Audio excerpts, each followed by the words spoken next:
Hey there guys, welcome back to my channel once again. I know, this video is a little bit overdue, but it's finally here. Well, 4 days late. But we got the no patch 1.1 that apparently fixes most of the issues regarding performance and some bugs within the campaign mode itself. But the whole point here is to check performance. So brand new benchmark, 1080p, FPS uncapped. So we're gonna be looking at the settings first. So we have everything on high, ultra, just SSRQ, which is the screen space reflections, which is on ultra instead of, I think it's psycho, right?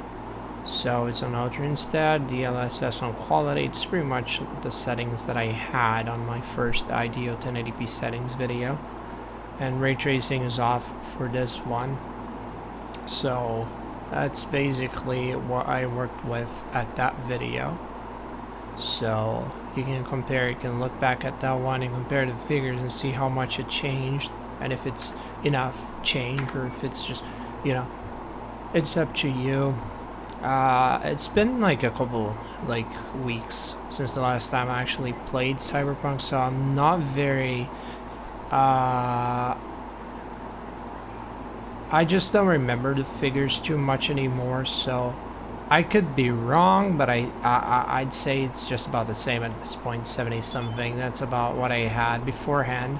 See, if I move, it drops to 60s, low 60s. As long as it doesn't go under that, that's okay. Oh, 58, have you guys seen that? And I'm just walking around. That's not a good sign. I don't remember drops below 60 if while walking. I had them while driving, but while walking, no. That's a first, and I'm not really sure if it's a good thing. Then again, my performance might be a little bit affected by the external temperature, which is consequently dropping the CPU frequency a little bit. As you can see up there, it's not optimal. It should be operating at 4.2 gigahertz, it's operating at 4 because it's my room's boiling. It so happens that during this time of year, it doesn't really.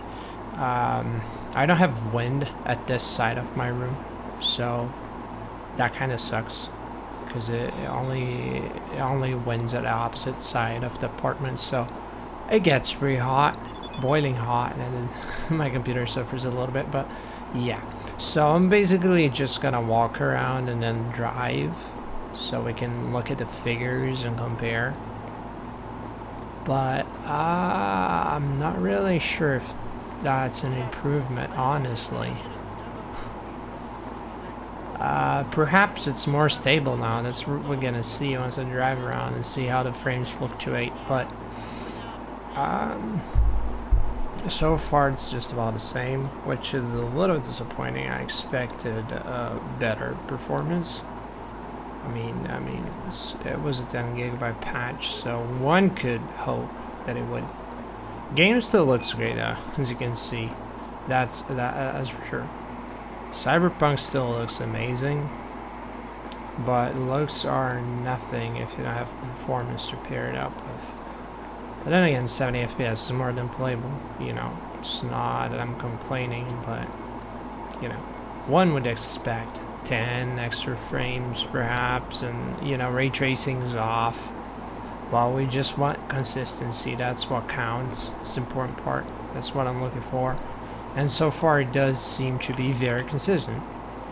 I mean, we had a drop to low 50s, but maybe that was something running in the background that slowed it down, perhaps. I'm not really sure if it's the game itself to blame that case.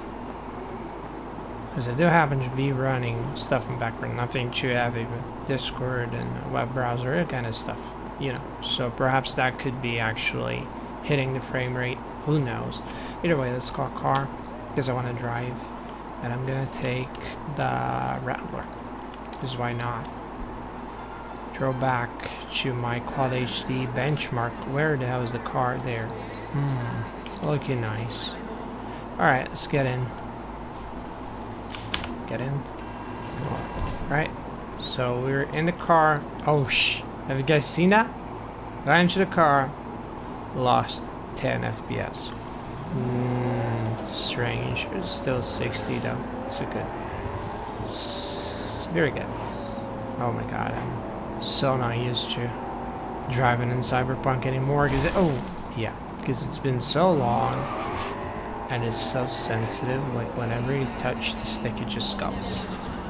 It's a little bit too responsive, honestly. But yeah, we're getting 68, 71. They're in the same figures for as far as I remember. It does look a little less stuttery though, that's for sure. Because I remember back, it had a lot of pop-ins, so that does seem to be addressed. At this point, I don't see the pop-ins anymore. Perhaps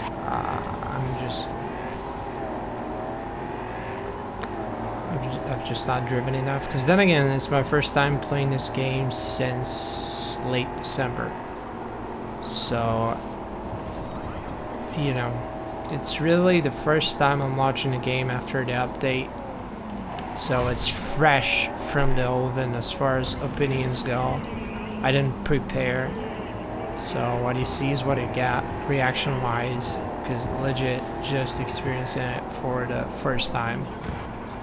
And so far what I noticed is that, yeah, the pop-ins are significantly better. In a sense, they're not happening that often anymore.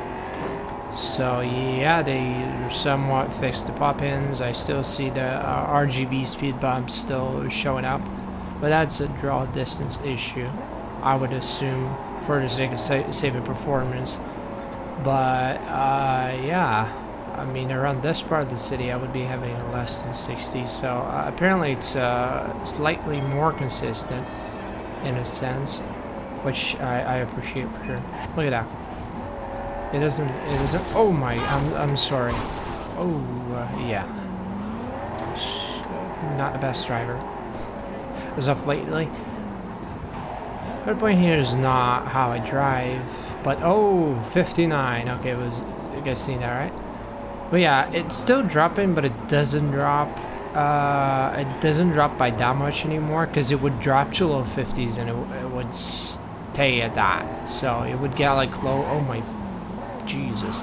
It would drop to 50 and would remain at low 50s until it left the zone. So now it does, you know, have lag spikes, but they are very brief, which I like. That's better than, you know, having 50 FPS for like a couple seconds. You just have like one lag spike, so they apparently addressed most of that, which I like. I really like that. Caliente. Okay, so still above 60 FPS. Very nice. I rate 10 out of 10.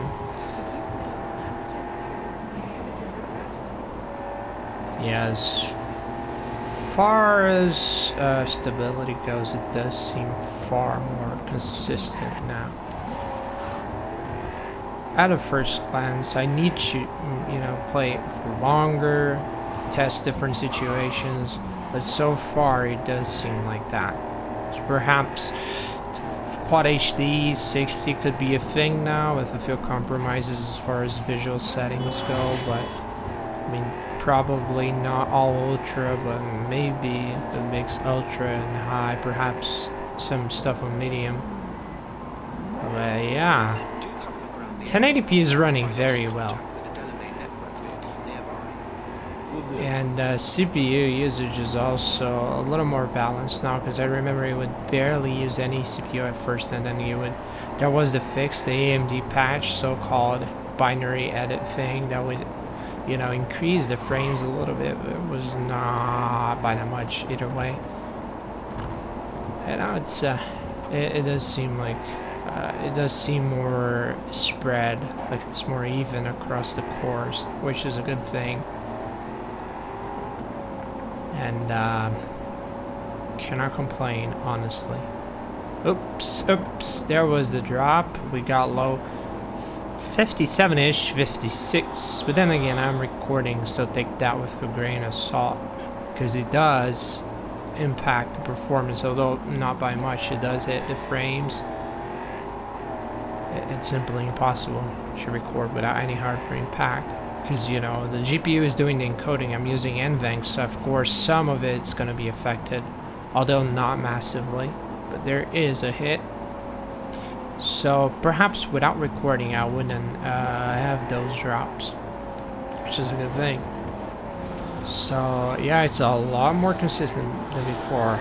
Perhaps one could play through the entire campaign now without any massive drops. Because I remember, like, I had situations where my frames would just drop to like low 40s and it was basically unplayable because your muscle memory is used to 60, and then suddenly you have 40 FPS and it's completely different. Aiming feels different, mainly if you're playing with mouse and keyboard, of course.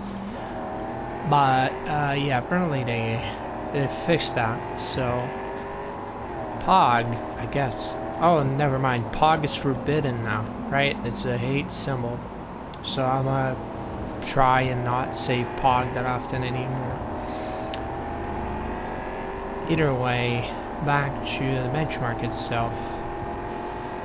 I don't know, the graphics seem a little more washed out though. I'm not sure if it's just the fact that I haven't played it too often, so I kind of forgot how it looks. But it does look a little washed out compared to before. As far as my memory goes, not sure. But yeah, look at that. Frames are still way above 60. Drops are very rare now. Very, very, very happy with how it played out, honestly. Although, from what I heard, for like weaker graphics cards, it's still a mess. It still runs a little like crap. So I'm not sure if we could call it as an improvement. It's not for everyone in a sense, you know. It's a demanding game, that's for sure. But yeah, it's finally there for 1080p, you know, for 2070 people in 2080. It's finally like rock solid to the point you could actually have your free roaming experience at locked 60, or more so, almost locked 60. Because as you guys see, there are a couple lag spikes, which could be also because it's running a hard disk drive and not solid state. So there's that. Yeah, apparently it fixed the issue with the cars not spawning as well when you drive too fast around the highways. Because I remember if you went like too fast, they would just not spawn anymore. And then suddenly, once you stopped, they would just, you know, show up in front of you like out of nowhere. And that was a little annoying. I forget what it said. Look at that. It's empty. No car whatsoever. It's funny because if you look at the background, there's a bunch of cars and lights, and once you approach it, there's nothing. It's a little... I don't know. I don't like that trick, honestly. It works for like non-open world environments where you cannot really go there, you cannot really get to the background, so you see a couple lights in the background and then okay, that's, you know, to give you the impression it's an actual open world environment when it's a closed environment. But when it comes to an open world environment where you can actually get there, so you see the lights afar, but you can actually get there. And once you get there, you see that there are no cars at all. It's kind of, you know, it ruins the fun, honestly. Because, you know, for closed world environments, and when you're like inside of a building and then you look afar and you see a bunch of lights, okay, there's traffic, but you cannot really get there. No, it's just there, background. It's not like you could, you know, reach that place. So the technique works fine in that kind of situation, but when it comes to an open world situation like here, I'm just driving around, you see lights from afar, you get there, no cars, no traffic. It's a little, you know, strange, let's just say that. I'm not sure if it's happening because, you know, perhaps my computer is just not good enough and it's just killing the cars before I get there, just despawning them for, but I don't think that's the case. I think that's just a gimmick for making it look like it's busy, like the roads are busy, but they're actually not. but they forgot to turn it off when you're actually driving. Because like if you're walking, it's okay because you can never get there. You see the car lights all the way down there. If I'm walking, I could never get there in a reasonable amount of time, so it could despawn and it would feel natural still. But if I'm driving, I could actually get there quicker, so it just, you know, it just despawns right in front of you, and you're just wondering where the hell did the cars go. Look at that. As I approach, they just vanish. Look, what the hell? That ruins the whole immersion, because you know, you want to feel like you're inside of an actual cyberpunkish city, and then you're driving around, you see out a bunch of cars, and then you just go, hey, let's crash into them or something. You get there, what, where did they go? What happened? You know, it's such a simple thing that apparently it's so easy to fix. Like, don't despawn it, or just, you know, if you cannot get there, just don't show it. You know, because like, it's like I said before, if you're walking, yeah, it's okay. I mean, it won't get there anyway. But if you're driving, it's just, I don't know. It's just, I mean, you don't see other open world games doing that, like Grand Theft Auto. Okay, they do show lights from afar, but like from very far, from a distance of which you could never get there in a reasonable amount of time. So if they despawn, it's out in the distance, you cannot even see it despawning. But here, nah, it's like, it's from far away, but not too far away. It's still in frame when it despawns, because the right thing would be despawning out of frame. But no, it despawns right in front of my very eyes, and that's just not something that you would like to see in a so-called AAA game. Am I right? Perhaps it's just me. Maybe it's just me. But it annoys me, honestly. Because it's a high budget AAA, and it has this kind of flaw that you wouldn't see even in like basic indie games. And they just, you know, and it's such an easy thing to get rid of, and they haven't gotten rid of that still. That pisses me off, like, honestly. Then again, let's give them time. They were rushed. You know, the CEO spoke and said, okay, perhaps we forced the release, it was not ready, so let's give them time. Maybe they'll fix it, you know. Let's give them the benefit of doubt. But at this point, I don't know. Do I recommend it? I mean, if you can splash the cash, if you really can spare this $60, perhaps. But I don't know, man. I mean, the story is pretty good. Like, it's a very solid game. But if you want to just play it for like a free roaming and stuff, I'm not really sure if it's decent enough. The flaws just, because when you're playing the story, you're just too involved, and you don't, you know, flaws just become details, honestly, because you're just focused on the story itself and playing through the game, so it doesn't really jump out that much. But when you're just free roaming, you actually start paying attention to NPC behavior and traffic behavior, and all the flaws just jump out. But yeah, performance wise, more consistent, yes. Always above 60 with eventual lag spikes, but never like consistently under 60, which is a pretty good thing. So they did fix that, although it's not for everyone. You see, the problems are still there with weaker hardware. You know, it's not the core CPU, it's a 2070. It's not the top of the chain, but it still packs some punch. So yeah, it's not really there, but it's getting there. It's substantially better than what it was before. So I would like to thank you guys for watching. So back before I say goodbye, look, See the lights, the cars there in the background. If I get there, they're gonna despawn. But if I'm here standing, walking, it's okay. See, it's completely fine. It does give you the impression, oh, it's a living world, living environment. That's bog. Love it. See, the cars back there, I could never get there in time before it despawns if I'm walking. But if I'm in a car, it just doesn't make sense to do that trick, because you're gonna get there and then you're just gonna vanish and give you the PS2 vibes, you know. So yeah, CDBR, if you're watching this, probably not, but if any of you guys are watching this, like if you're standing on foot, that's fine. See, do the light trick. Look at that, beautiful. You're like, oh, that's such a busy city. But if you're driving and do that, and the same road you are at, because like if it's, you know, a parallel road or something that's from afar, it's fine. Same road, that's kind of, you know, it's kind of lame. But yeah, thank you all for watching.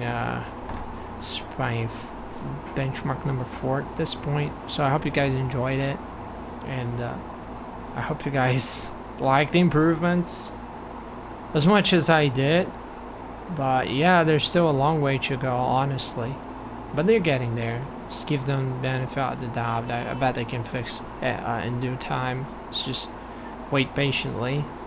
And that's about it. Thank you guys so much, and goodbye.